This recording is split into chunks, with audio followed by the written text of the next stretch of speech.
एक समय की बात है। एक छोटे से गांव में एक बुजुर्ग महिला रहती थी। उनका नाम रेशमा था। रेशमा बहुत ही दयालु और सहानुभूतिपूर्ण थी। वह बहुत गरीब थी, लेकिन उनकी गरीबी उनके स्नेह और दया को भी कम नहीं कर सकी। रेशमा का एक ही बेटा था, जिसका नाम राम था। राम किसी नगर में नौकरी करता था और अपनी माँ से बहुत प्यार करता था। राम हर महीने अपनी माँ के पास आता था, उसे पैसे देता था और फिर वापस शहर चला जाता था।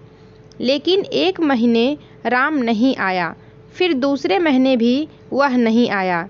रेशमा को बहुत चिंता हुई।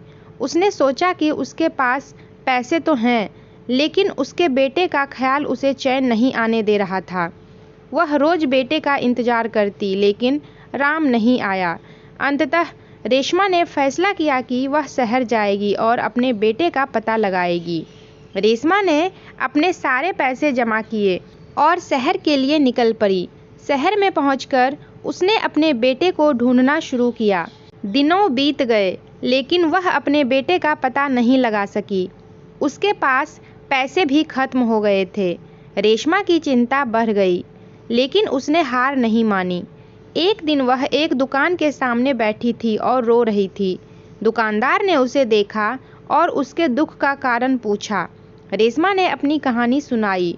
दुकानदार ने उसे अपने बेटे के बारे में बताया। राम ने एक हादसे में अपनी जान गंवाई थी। रेशमा यह सुनकर टूट गई। उसने अपने बेटे के नाम की मिट्टी अपने हाथों से चूमी। उसकी आंखों में आंसू थे, लेकिन उसके मन में एक आशा थी। उसने अपने बेटे को खोने के दुख को स्वीकार किया और अपने गांव लौटने का फैसला किया।